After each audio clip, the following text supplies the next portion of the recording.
ഭാരത കത്തോലിക്ക ലത്തീൻ സഭയുടെ 36ാമത് പ്ലീനറി സമ്മേളനത്തിന് ഭുവനേശ്വറിൽ തുടക്കമായി.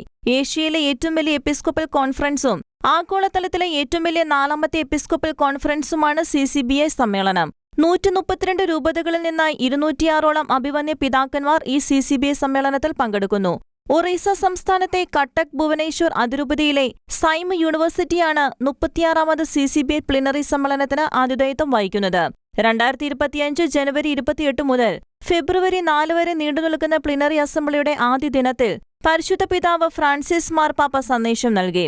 സഭയുടെ വാതിലുകൾ വിശാലമായി തുറന്നിടാനും ശുശ്രൂഷകളിൽ ദരിദ്രർക്കും ദുർബലർക്കും മുൻഗണന നൽകണമെന്നും അസംബ്ലി അഭിസംബോധന ചെയ്തുകൊണ്ട് നൽകിയ സന്ദേശത്തിൽ പാപ്പ ഇന്ത്യൻ ബിഷപ്പുമാരോട് ആഹ്വാനം ചെയ്തു. ബിഷപ്പുമാരുടെ ചർച്ചകൾക്ക് പ്രാർത്ഥനാപൂർവമായ പിന്തുണ അറിയിക്കുന്നതായും CCBI vice president archbishop George Antony Sami വായിച്ച പാപ്പയുടെ സന്ദേശത്തിൽ വ്യക്തമാക്കി. ഈ ജൂബിലി വർഷത്തിൽ രാജ്യം മുഴുവനും പ്രത്യാശയുടെ അടയാളമായി തീരാൻ ദരിദ്രരെയും ഏറ്റവും ദുർബലരെയും സ്വാഗതം ചെയ്തുകൊണ്ട് സഭയുടെ വാതിലുകൾ വിശാലമായി തുറക്കണമെന്നും അങ്ങനെ സകലർക്കും പ്രത്യാശപൂർവകമായ ഒരു ഭാവി സൃഷ്ടിക്കാൻ ഇന്ത്യയിലെ സഭകൾക്ക് സാധിക്കുമെന്നും പരിശുദ്ധ പിതാവ് കൂട്ടിച്ചേർത്തു.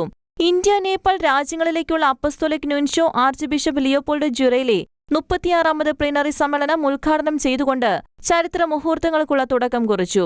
ആദ്യ ദിനത്തിലെ ആഘോഷമായ ദിവ്യബലിക്കും ആർച്ച് ബിഷപ്പ് ലിയോപോൾഡ് ജ്യുറേലി മുഖ്യ കാർമ്മികത്വം വഹിച്ചു.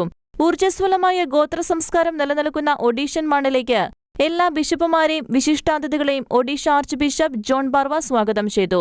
ഇന്ത്യയിലെ ക്രൈസ്തവ സമൂഹത്തിനും മതസ്വാതന്ത്ര്യത്തിനുമെതിരെ വർദ്ധിച്ചുവരുന്ന വെല്ലുവിളികളെ അധ്യക്ഷ പ്രസംഗത്തിൽ CCBI പ്രസിഡന്റും federation of Asian bishops conference പ്രസിഡന്റുമായ കർദിനാൾ ഫിലിപ്പ് നേരി ഫെറാവോ എടുത്തുകാട്ടി.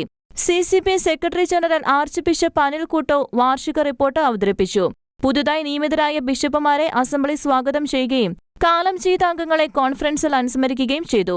ആത്മീയ ഒരുക്കത്തിനായാണ് അസംബ്ലിയുടെ ആദ്യ 3 ദിനങ്ങൾ സമർപ്പിക്കുക. തുടർന്ന് നിർണായക ചർച്ചകൾ നടത്തപ്പെടും. ഇന്ത്യയിലെ കത്തോലിക്ക സഭയെ സംബന്ധിച്ചിടത്തോളം ഒരു നാഴികക്കല്ലായി മാറാൻ പോകുന്ന പ്ലീനറി അസംബ്ലിയെ വിശ്വാസി സമൂഹം പ്രാർത്ഥനയോടെയാണ് ഏറ്റെടുത്തിരിക്കുന്നത്.